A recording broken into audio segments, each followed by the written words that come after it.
Alrighty, good morning, everyone, and thank you for joining us for our virtual talk. We do have some housekeeping things before we get started.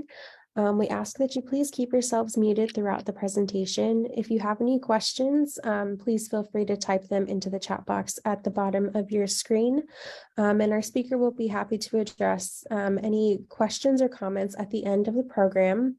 And in addition, for this talk, we will also have a couple of stopping points where we'll ask, for questions or comments. So yeah, keep an eye out for that. And then if you're joining us over Facebook Live, we welcome you as well. Our Facebook audience can also ask questions using the comment section on Facebook. We'll be monitoring those comments and answering those questions at the end of the program as well. Please note that this talk is being recorded and streamed live and will be posted to our social media channels once the talk is over. And if you would like to rewatch this talk or previous virtual talks, please check out our Facebook page. And it's my great pleasure to introduce our speaker this morning, Dr. Florence Gillman. Dr. Gillman has been a docent at the Timken since 2022, and she has been a member of USD's faculty since 1986. At USD, Dr. Gillman has served as chair of the Department of Theology and Religious Studies, coordinator of the program of Interdisciplinary Humanities, and coordinator of the program in Classics. And with that, I'm excited to turn it over to Dr. Gillman. Okay, Tiffany, thank you. Good morning, everybody. Great to see some familiar faces and some new faces, I believe. So I don't know where you all are, but thanks for being here. I myself am in Hawaii on the Big Island, and speaking of talking about fiery stories today, the volcano is going off as I'm speaking, and nobody's in any danger. The lava is staying within the big calderas so far, but of course it's very exciting, and you never know what volcano will do. So I entitled this talk Chilling and Fiery Stories because one story is about icy cold water and the other story is about a fiery furnace. And these two stories, in a certain sense, dialogue with each other, which is probably why the iconographers who created this very small piece, and it is small, why they paired these stories together. So let's look at what we actually have here. On the title screen here, you can see both sides of this small little piece, which is called a tabletka. That would be a Russian diminutive term meaning little tablet. And so it really is little. It's easy to overlook it in the icon gallery. And it's a little bit difficult to see both sides of it right now, the way it is currently displayed. But if you kind of turn your neck around, sorry, you can't easily see both sides. So on the left is one side, which is the story from the book of Daniel of 3 men in a fiery furnace. And on the right is a story from Russian Orthodox Christianity of the 40 martyrs of Sebaste. And sorry, too early in the morning here.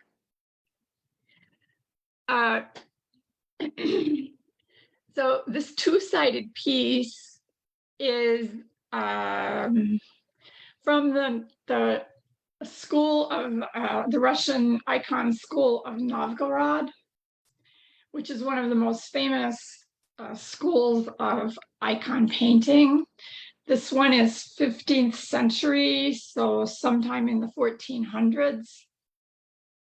And like all icons, it does not have any one specific artist. So icons were painted could be painted by one artist, but they could also be work done by numerous artists within a school of iconographers being trained or working together. So there's really no artist to attach to this, which is why with an icon, we talk about the school that it comes from.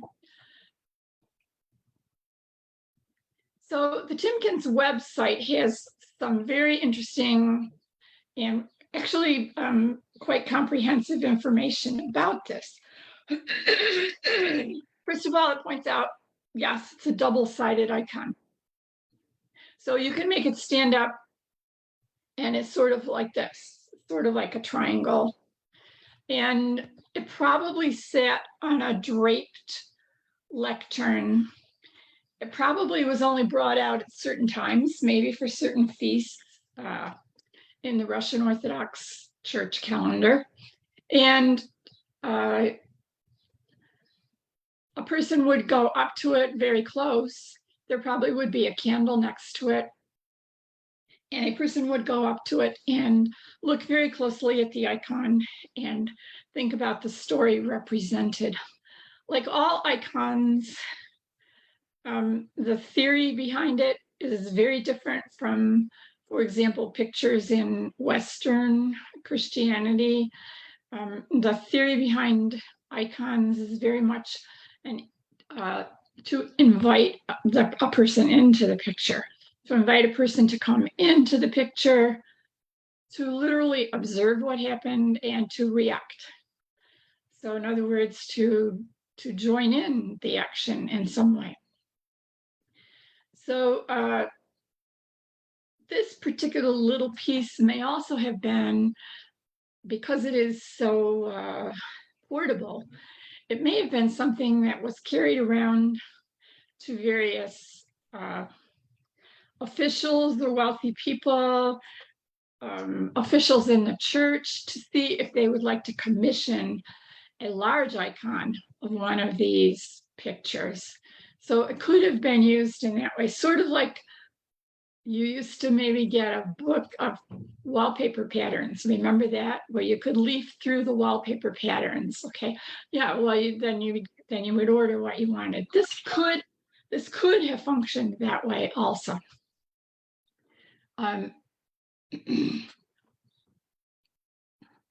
So let me just check here. I'm looking at chat at the same time to see as the questions come in. Yeah, you can see that this is it's painted with powder chalk mixed with animal or fish glue. It's very stabilized in that sense. Okay, I need to go back here and so these were called towels, and yeah, as I said, they would be brought out on certain days and in the church, and people could go up to them and pray before them also. Okay, let's zero in on this story now. One side of the icon depicts the story of the 4 men in the fiery furnace, also called the story of 3 men in the fiery furnace. We'll see why. And this is in the famous book of Daniel. So I will have a lot to say about the book of Daniel. And as we go through the story, probably it may ring a bell for some of you that these 3 men have the interesting names of Shadrach, Meshach, and Abednego. Kind of easy names to remember. I don't know why, but once you learn the story, Shadrach, Meshach, and Abednego stick with you. So as you can see in the picture, what they did, okay. As you can see in the picture, up here in the right corner, there is a statue, which was considered, was the equivalent of an idol of the king Nebuchadnezzar, and they were supposed to worship this. And these 3 men refused to worship this idol because they were Jewish, they were Hebrew faithful people. So therefore they were punished in the in the fiery furnace. We'll have more to say about that. But that's why they were cast into the furnace. So while they're in the furnace, a couple things happen. The king on the right, sitting there on the right, was so infuriated at their refusal to worship him via the idol that he had the fire made extremely hot.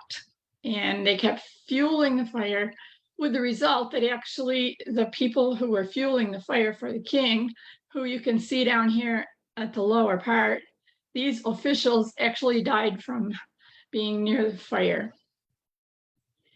And the king also noticed when he looked into the furnace, he saw 4 people in there instead of 3.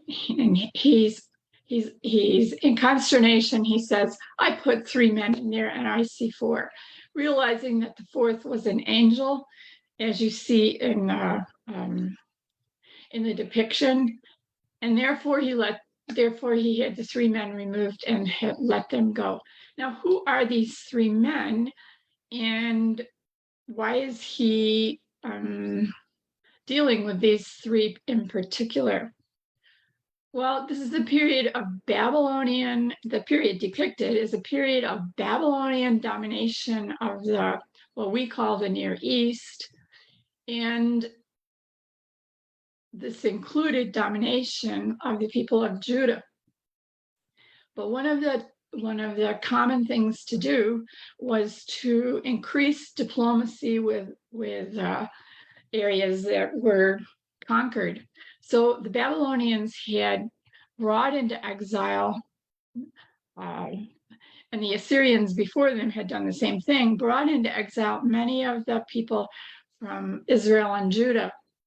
And they would pick out some of the smartest young men to train them in the Babylonian language, which we call Chaldean, and to use them for diplomatic purposes. So these 3 young men were actually smart young men who were being trained in the Chaldean language and customs in order to become diplomatic intermediaries between their own people and the Babylonians. The other story, just to give a very quick synopsis of it, because we'll come back to it, this is the 40 Martyrs of Sebaste. So Sebaste is the name of a place, a city. There are many Sebastes in the ancient world. It's a Greek term, and it honors Caesar. It's another way of saying the Caesar or the emperor. And this is a little place. I'll show you where it was and so on. And basically, this story, according to the Timken's website, depicts 40 Roman soldiers who were Christian and who infuriated the emperor of the East, Licinius, the Roman emperor of the East. They infuriated him because they refused to give up their Christian beliefs. Even though just earlier in that century, Constantine had determined that Christianity was no longer a crime. To be a Christian was no longer a crime. In the East, the emperor in charge of the East, Licinius, was still persecuting Christians for their belief. So basically what he had done is force these 40 soldiers to stand in a freezing lake, a water freezing, with very few clothes on. And obviously their body temperature was lowering to the point where they would die. But he offered them an out. And that's why in this kind of an icon about the 40 Martyrs of Sebaste, you always see a building of some type, okay, which actually represents a Roman bath, and where you would have various pools of water, some warm and some freezing and some very warm, steamy even. And if any of these men would recant, give up their their belief, they could go immediately into the warm water. So one of the soldiers does recant, and he is usually represented in this type of icon of this story as going into this building. And there you see him right there. You can see his white loincloth and just his back as he goes in. And so that's an attribute of this story in icons, that you see the 40 men, you see the water, but you always see one going into a structure or some representation of water where it would be warm. But what you also always see is somebody who stands out. In this case, I think it is this man right here. And he is one of the Roman guards forcing the men to stay in the water. And he is so impressed by the faith of the 40 men, or the 39 that are left, that he sheds his clothing and joins them himself. So he is affected by the witness of their strong belief, and he joins them. So the Timken's website also tells that part of the story, and it also notes that over these figures, you see the figure of the Christ up here, and what these are right here are crowns, the idea that martyrs are crowned. So it is very, very hard to read what is on here.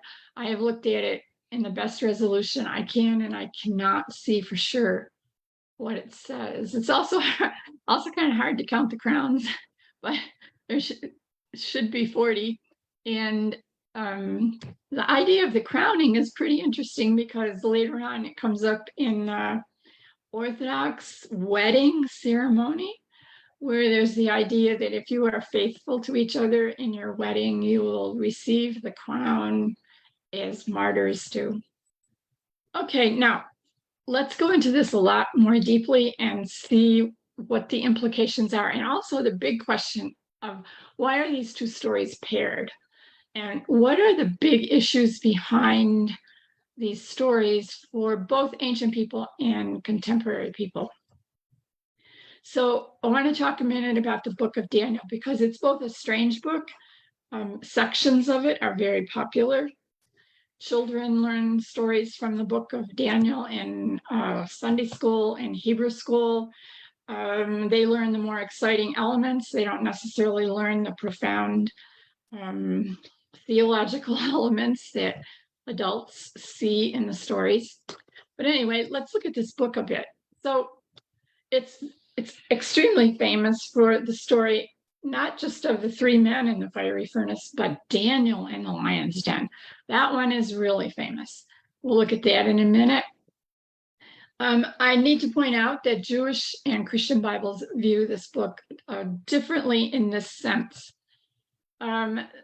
Both Bibles, Jewish and Christian, have their own structure, and it's not hugely different, but maybe to some people it gives a slight different slant on the history behind the books and so on. So the Jewish Bible has 3 main parts: the Torah, the Nevi'im, and the Ketuvim. Basically, that's called Tanakh. It takes the first letter of Torah, Nevi'im, Ketuvim, and makes it into a word, T-A-N-A-K, Tanakh. And so in the Tanakh, Daniel is part of the last part, the Ketuvim. In Christian Bibles, because most early Christians spoke Greek, most of early Christianity actually developed in the Eastern Roman Empire from Rome East, which was Greek speaking. So early Christianity especially followed the Greek translation of the Bible, which is actually longer than the Hebrew Bible by some 7 books. And so the Christian Bible places Daniel after major prophets and before the minor prophets, which suggests that Daniel, the book of Daniel, is prophetic, but it's not. It's actually different from that. Yeah, come back to that too. Now, why does the tablet pair these stories? Well, from the Russian Orthodox perspective and the creation of icons, both of these stories are very popular. I suspect for those of us in the West, insofar as we are exposed to Western Christianity, we don't learn the story of the 40 saints. We learn the stories from Daniel, maybe, but we don't learn the story of these 40 martyrs. But anyway, Eastern and Russian Orthodox Christianity, both stories are popular. So, of course, Christianity comes from Judaism. The Old Testament, the Hebrew Bible, Tanakh, prefigures the New Testament. So obviously the story of martyrs in the past is of interest then to stories from Christianity following upon that. But both stories reflect how actually difficult it is to be a monotheist. So this is a subject I'd like to return to as we go on. If you're just think about this issue as we start out here. If you're a monotheist, as are Jews, Christians, and Muslims, all considered the Abrahamic religions, the religions coming from Father Abraham. If you're a monotheist, then there is only God. And the word God is absolutely inadequate it is simply a human word, an attempt to say there is a being, power, existence, source, whatever words we can use, they're all inadequate for something beyond us, greater than us, who is the ultimate source of everything. That's what monotheism basically holds.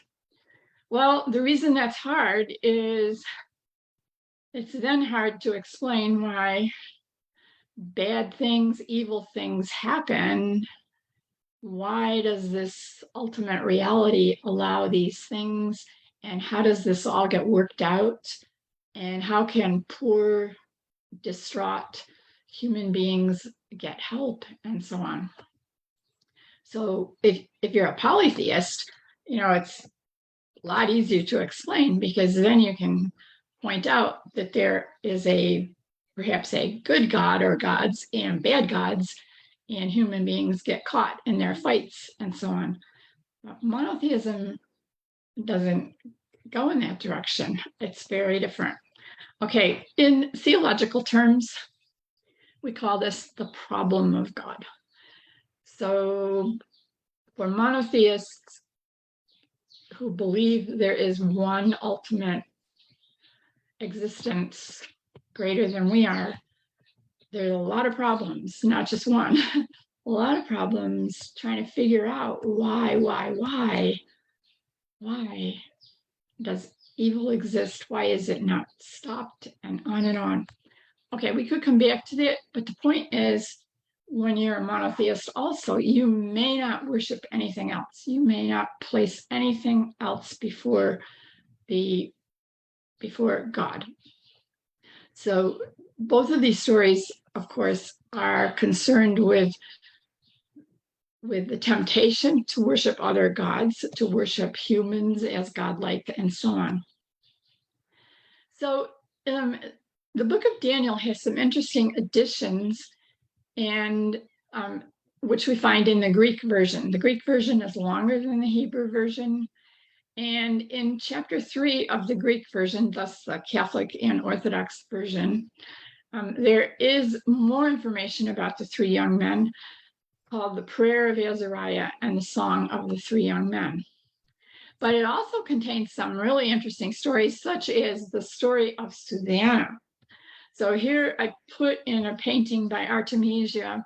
Everybody knows who's been listening to these talks that I really like the work of Artemisia. She is really amazing. But anyway, Artemisia's version of Susanna and the Elders is a great illustration of this story where Susanna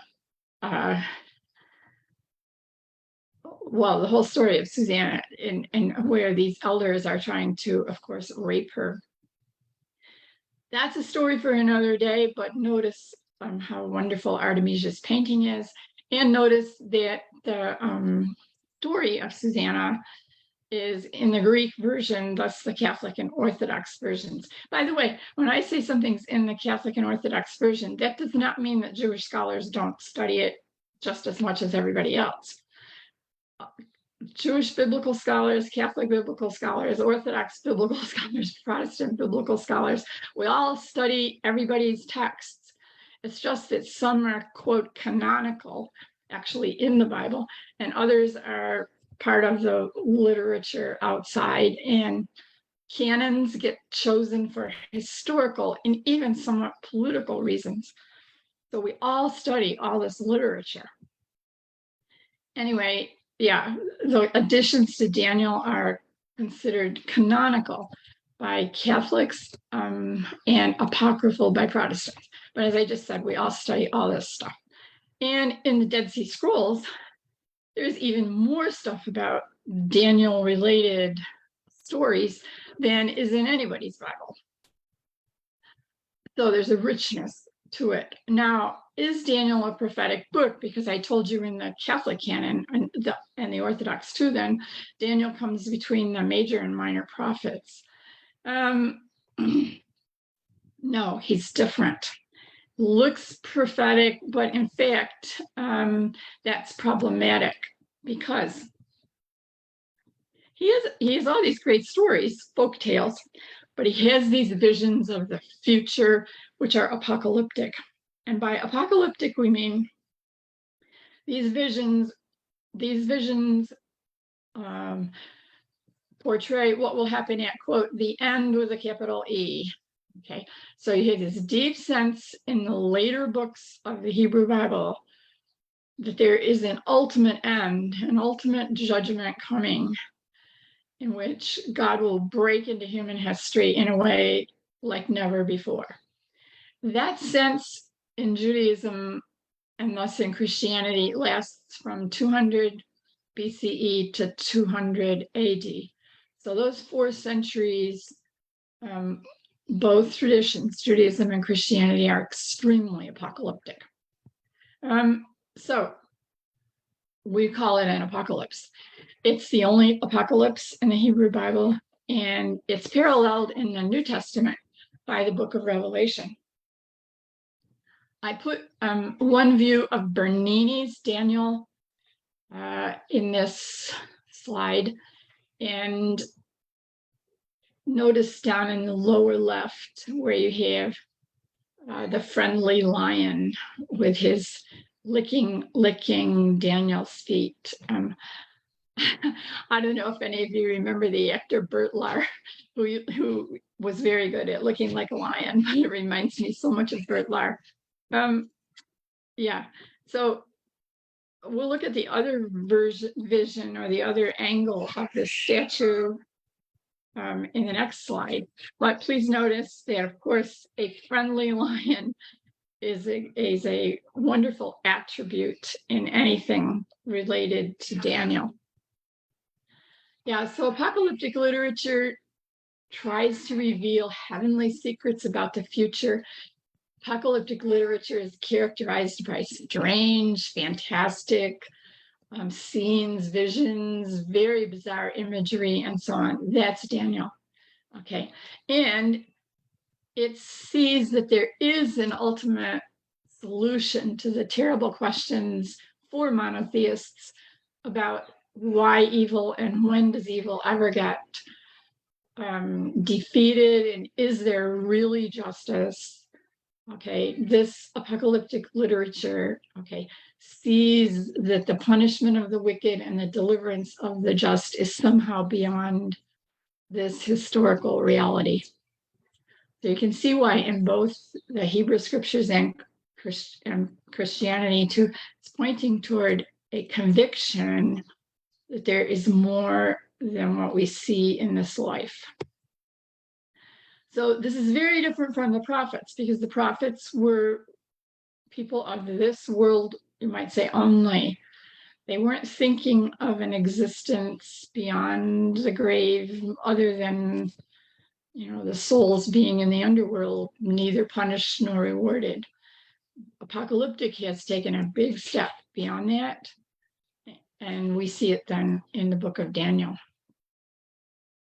Here's the angle from the other side of Bernini's statue, and here you can see the lions down here that I showed you in the previous shot. So book of Daniel, in the end, it's a folk tale with apocalyptic, and Daniel knows heavenly secrets, and he's telling these stories, he's writing these stories down because he wants to encourage his Jewish people to be faithful, and especially people living under foreign rulers, such as the one that he's talking about, Nebuchadnezzar, who want you to worship idols. This book sounds like the Babylonian period. It sounds like Nebuchadnezzar, but it's actually written much later. There are actually mistakes in the historical facts in the book of Daniel, which reflect that it comes later, when a lot of that history was merely hearsay. It sounds a bit like the succeeding Persian period, and also even like the Greek period. And that's why we date Daniel very late, maybe even almost as late as the Maccabean revolt. So into the 2nd century BCE. So it's really late, one of the very latest parts of the Hebrew Bible. And as we said, Daniel, he kind of mirrors Joseph way back in the book of Genesis, because he serves as a foreign ruler and he interprets dreams. And he's also helped by an angelic interpreter. Here I put both shots of Bernini's Daniel. Truly extraordinary. Everything Bernini, of course, is extraordinary. 1655 in one of the basilicas in Rome. Okay, let's see. I want to talk now about art in the book of Daniel, but let's take maybe one or two questions. So we could open it up. Are there any questions so far? Okay, fine. Then we'll just keep going. Very good. And if you have questions, don't forget you can put them in the chat also. So, so now more about art in the book of Daniel. The focus here is on the 3 men in the fiery furnace in the tabletka, and it's often related to Daniel in the lion's den. So to review both stories quickly, we're in the Babylonian period under King Nebuchadnezzar, and Daniel and his 3 friends, as I said, are there at the king's court to learn the ways of the Chaldeans.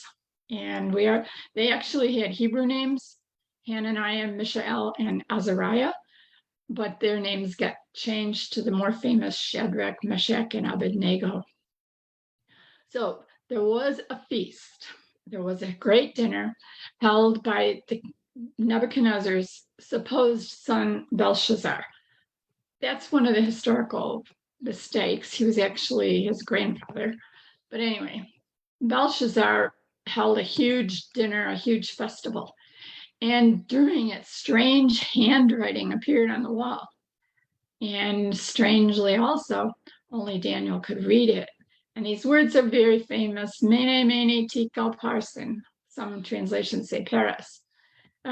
So it says, God has numbered the days of your kingdom, ended your kingdom, weighed you on scales, and found you wanting, and given your kingdom to the Persians, which is historically what happened to the Babylonians. They were taken over by the Persians. So whoever prayed to anyone other than the king, according to Belshazzar, was thrown into a lion's den. That's what happened to Daniel. So Daniel himself is thrown into the lions. Here you see another Novgorod icon, a beautiful icon. Now in the museum, the Veliki Museum, it's in Novgorod itself in Russia. And there you see the lion's portrayed as licking his feet. So Daniel in the lion's den, he's praying to his own God, and the king likes Daniel, actually. He wants to save him, but Daniel won't give up his worship of the Hebrew God. And so the king has thrown him into the lions, but when the king looks in, he sees that there's an angel who shut the lions' mouths. So the lions aren't hungry right now. Daniel is not appealing to them, and the king is both shocked and decides to free Daniel immediately. So obviously, the story of Daniel himself in the lion's den is the attributes of that are both angels, as you see in the upper right hand, at least one angel, and the lions in some measure of friendly positions in the icons of Daniel in the lion's den. And this is a more recent rendition, and in Manchester, really a gorgeous piece showing Daniel here as he actually would have been in the story as an older man. Okay, so back to the tabletka, where we see the successive story to Daniel in the lion's den, then is the three men in the fiery furnace. So they too then are challenged to bow down to King Nebuchadnezzar's statue or be thrown into the fiery furnace. And they refuse. The people who are helping the king with the fire down here, they die from the fire because it has been so overheated that it even kills them. And the king, when the king looks in and sees four men, the king is so upset, realizes that these men have been guarded by their God, that he frees them. And he says, the story doesn't say he becomes a believer in their God, but it says he orders that no one should blaspheme their God. This icon, I think, is tremendous. This is a Greek icon in the Benaki Museum in Athens. So this is the type of icon which tells you many parts of the story. So if we look up here, we see Daniel himself, and he's in the lion's den here, with the lions again looking very friendly, not attacking him. In the center, emphasized by the iconographer, is the icon of Nebuchadnezzar. So very large gold icon according to the story. And then we also see over here, we see the three friends here. I'm not sure what they are supposedly portrayed as doing here. Okay, but this could be like the three friends who are before they have been thrown into the fiery furnace. Now we know that they come over here into this part of the icon because if you look at the way they're dressed, the one with the red tunic underneath the black cape, okay, is transferred over here. Now, this part over here on the left is very important in the attributes of icons in the iconographic tradition, because you probably remember that in the iconographic tradition, if you want to paint these three friends anew, you really need to follow the pattern. You really need to do what iconographers before you have done. You can't decide to make them look a lot different and make them look like they're in a lot different positions. You may not do that within the iconographic tradition. So there you see the angel who is in the furnace with them, and you see the three of them lined up before you. Now note the date, this is already 18th century. So this is a long way into the iconographic tradition. Probably this man down here is the metropolitan, the bishop interestingly, from the island of Patmos, who commissioned this icon. Why is that interesting? Because he's on the island of Patmos, which is the traditional place where John, the writer of the book of Revelation, was also martyred. And so his interest in this, in martyrs and persecution and so on, would be something of very great concern on the island of Patmos. Maybe some of you have been to Patmos. I myself have not been there. I've been into what was ancient Ephesus, and that from Ephesus, I believe, or from nearby Izmir, you can take a boat over to the island of Patmos. Maybe some of you have already done that, because I know many of you are travelers, and I like to relate what I talk about to travel because it's so significant for most of us. Okay, I have a question here that says, what is the statue with shield in the right corner of the furnace? And I'm not sure, maybe that was a previous icon. I have to go back to that later. Okay. Okay, let's go on. Well, anyway, I think this icon is extraordinary because of how it has merged so much of the story in such an extraordinarily beautiful way. By the way, this is supposed to be down here, this leader of the royal procession here. Then this would be Nebuchadnezzar right here. Okay, moving on.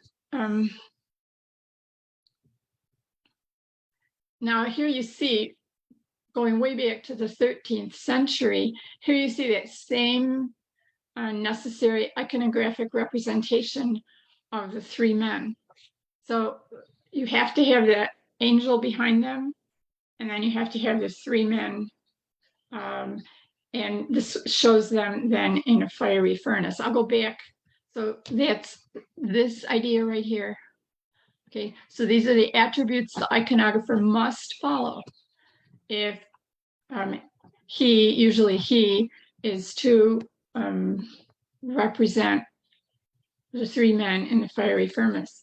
As far as I could find out, this is a miniature, which means it's probably a manuscript illustration. So what the actual provenance of this is in a manuscript, I don't think is available. It's in an Armenian museum in Yerevan, in so very early 13th century. This shows you again the same iconographic program where you have the angel and the wings behind them in suggesting a protective sense around the three men. Now, this is in what's called the Dark Church in Cappadocia. And this is really early too, in terms of what we have. So this is between the 12th and the 13th century. I want to show you a little bit about where this is. Because again, I'm guessing some of you may have been here. In previous lectures, I've talked about this place too. And I know some people who were zooming in had been here. Because if you've traveled in Turkey, chances are you've been here. So this area is called Cappadocia. While Turkey is a Muslim dominant country now, in the Roman period, it very quickly became very Christian. There's a huge amount of Christian history here. And these caves were very attractive to people like hermits, monastics, and people use them for homes. And some people still live in them. So the Dark Church is in one of these caves. I'll show you what it's like right here. Well, here's another shot in general of one of these structures. It would take a geologist to explain why the landscape is like it is, why it has eroded as it has. But anyway, here's the Dark Church.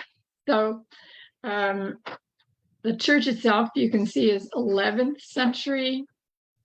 And so the icon we're looking at would be a later decoration of this church in the next century and a half or so.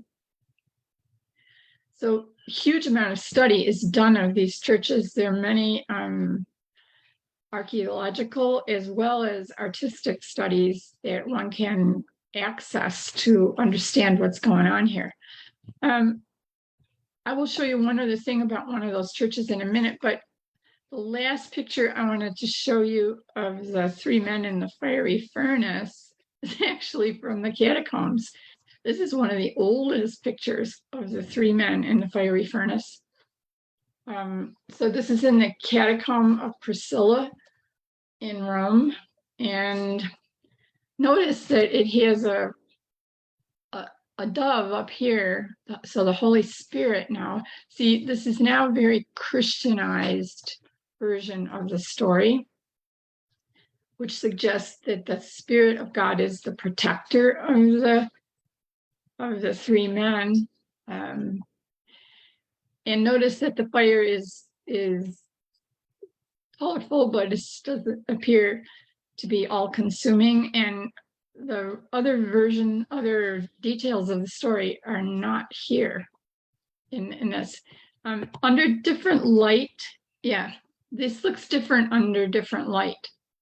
So, I mean, this is late 3rd, early 4th centuries. It's amazing that the paint has survived as well as it did. But different lighting also makes the painting look better sometimes. Okay, so I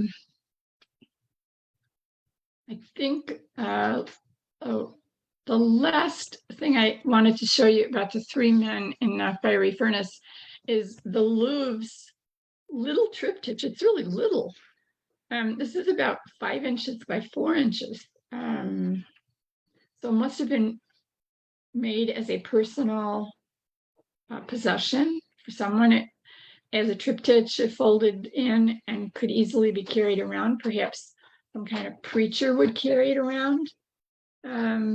So it shows both the three men in the fiery furnace, but it is a Christian version of Christianized in the sense that the other two pictures represent, well, in the center, Jesus, of course. The center is a decis. So it's equivalent to what we have in the Timken of the door on the iconostasis. But this is the little decis. And then on the right, you see various Orthodox saints. Okay, let's go to the 40 martyrs now. But first I want to stop and see if there are any questions. Let's take a minute and see if you have any questions. So go ahead. Anyone? Yeah. Go ahead. I hear somebody. Is that you, Jane? Yeah, it is. And the one I was asking about was in the men in the fiery furnace, in the Timkins one. There could it be a guard in the upper right corner? He's standing on the wall, and he has, I think, a spear and a shield. So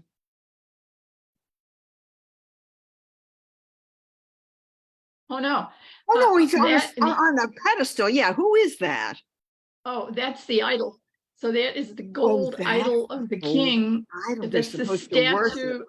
Yeah, that's the statue they're supposed to worship. Got it. In that, yeah.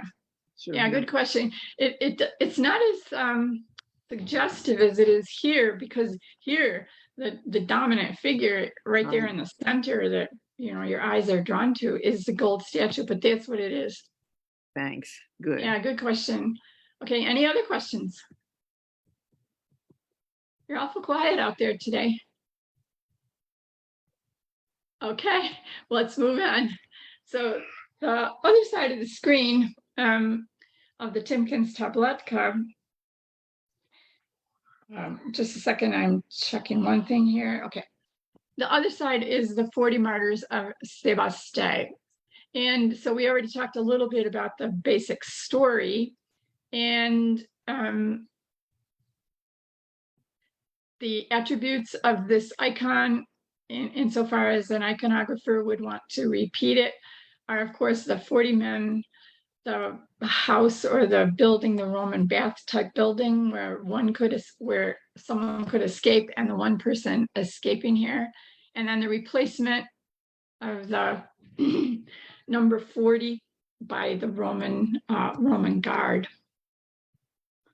So, and we already pointed out Christ and the crowns of martyrdom are hanging over it. Now, this story actually has history behind it.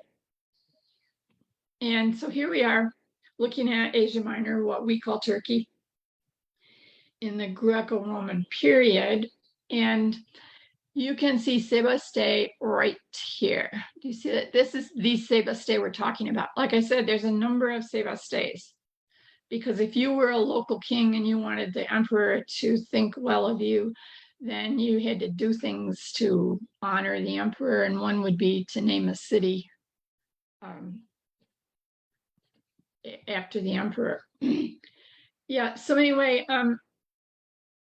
this area is known as Cappadocia. And this is where those caves are that I was showing you, where that dark church is and so on. And this area was very, very Christianized very early. Huge amount of Christian history happened here. Great amount, because it was part of the Roman Empire, so there's a great amount of conflict, as well as mutual,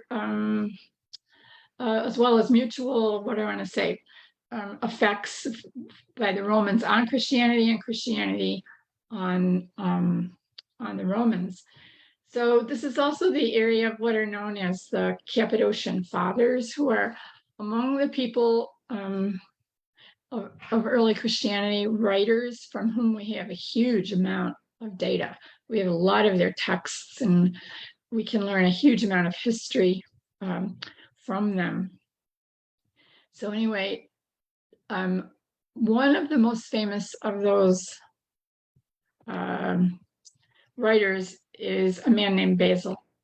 And I'll tell you about him as we look at this with a few more details. So I already said the martyrs are in the Roman period under the Emperor Licinius. So the Roman Empire had divided. It was so big and so unwieldy that yes, there was an emperor in Rome, but there was an Eastern emperor too, and they were each shared the power of emperor, but they divided up the territory. So the one in the East was persecuting Christians. And there was the 40 martyrs were said to be a group of Roman soldiers in the 12th Roman Legion, the Legio 12 Fulminata. Maybe you know that the Roman legions had different names, you know, like the 20, I think it's the 20th Legion, Valeria Victrix, and so on. And these legions had a lot of esprit de corps. And to be in certain legions was a mark of status, and they were very proud of their victories and so on. So the martyrs of Sebaste were said to be in the 12th Roman Legion.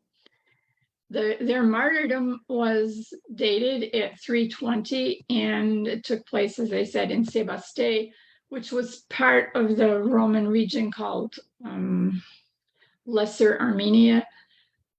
Today, it's not part of Armenia, it's part of Turkey. The thing is, and the reason we think that there is some real history behind this, is that one of the Cappadocians, the famous Cappadocian fathers and writers, Basil of Caesarea, he gave a whole homily about them in 370 on their feast day. So historians would argue that this is only a few decades after the event, and therefore there is very likely some historicity behind their death. Does that mean all the details of the story are historical? Well, probably not, because oral tradition tends to develop stories, doesn't it?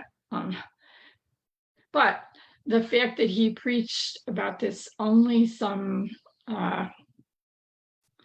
50 years in the same area, he's preaching in the same area where it's was said to happen, and so on. So there probably is some historicity in the story of the martyrs of Sebaste. Their cult is very widespread in the Middle East, and probably very little known to those affected by Western Christianity. So a story that probably is rarely heard in Western Christianity. This is the person, Basil, who preached about them, who lived in that region, whose homily then suggests some historicity. And this is the Timken icon of Basil. I've spoken about this icon just in itself before. If you want to check the Facebook listing of the talk about him, he's an amazingly important figure in Eastern Christianity, Orthodox Christianity. So it's kind of fun in the Timken to see how closely his icon is portrait. What do I want to say? Exhibited next to the tabletka. He's just a few feet away. I think there's one icon, maybe two in between. But it's sort of like even in the gallery, the connections can come together. Okay, so we already talked about their story, and I'm not going to repeat it again. Just to make the last point here that I alluded to, in the Orthodox wedding service, sometimes there's a prayer mentioning the 40 holy martyrs of Sebaste to remind the bride and groom that they too will be crowned if they remain as faithful believers as did these saints. So a very traditional icon. Usually, if you look closely at the icons of these 40 martyrs, they all look like they're in tough shape. In other words, the iconographer normally shows them almost dead. Here's a very interesting ivory relief panel in Berlin of the same story. I think this artist does an even better job than the iconographer of our tabletka in showing how weakened they are. They're falling, they're really dying. Maybe he or she doesn't do as good a job with showing them in water, but certainly, and notice how this artist has portrayed a Roman bath back here that they could have escaped to. We don't see the one soldier escaping here, however. But it's a very neat, very interesting relief panel. Okay, another one of these Cappadocians along with Basil is Gregory of Nyssa. He was Basil's brother, and he was very influenced by the story of these martyrs, which again, because he's from the same area, within just a few active within just a few decades after their martyrdom supposedly happened, he was very influenced by the strength of their faith. And supposedly he got some of their relics. Supposedly, after they died, their bodies were burned and the remains were thrown into the river in that region, and that the Christians rescued these relics and sent them all over. And so the cult of these martyrs grew. So he had some of the relics of these people, and yeah, he himself had not been too interested in them in the beginning, and his family made him attend a service, about a vigil for the martyrs, and he sneaked out of it, and he had a very scary dream then, in which he felt that the martyrs would not permit him into the church because he hadn't, as a child, he hadn't yet recognized their importance. And so one of them helps him. His own story is kind of detailed, so I won't go into all of it. But anyway, Gregory promotes, as an adult, he promotes the belief in them, and he even has his parents buried next to some of the martyred soldiers. So all those things kind of add a little bit to the historicity of them and what happened. I think this is my last slide. These are the 40 martyrs, again, in one of the Cappadocian churches. And this one has been more recently studied by archaeologists and art historians. So the story is so important to the artist of this church, that it is the ceiling, as you can see. Quite an extraordinary piece. Okay, we could end with asking ourselves, why did these stories matter to people in the past? Why did the story of Daniel in the lion's den, the 3 men in the fiery furnace, the martyrs of Sebaste, why do they matter? Obviously, it's a matter for a lot of discussion, but certainly these tales were tales of courage and strength. Yes, fascinating, kind of some scary details, some miraculous details, and so on. But the story of martyrs, they're stories of courage, aren't they? And we can see why they probably mattered so much. Okay, we could discuss that some more, but let me leave the screen share and come back to you and open it up for some more discussion if anybody would like to jump in here.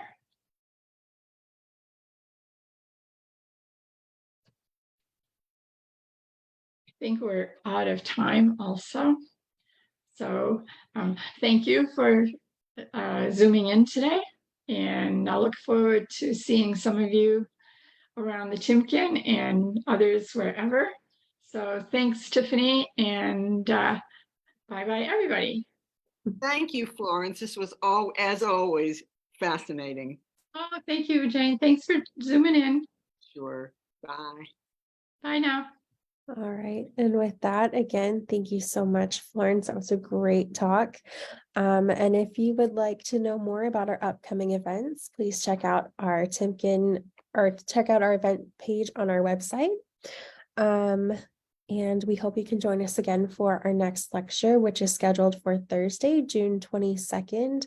And it will be Understanding Portraiture from the Renaissance to the Rococo. All right. You have a good one. Bye, everyone.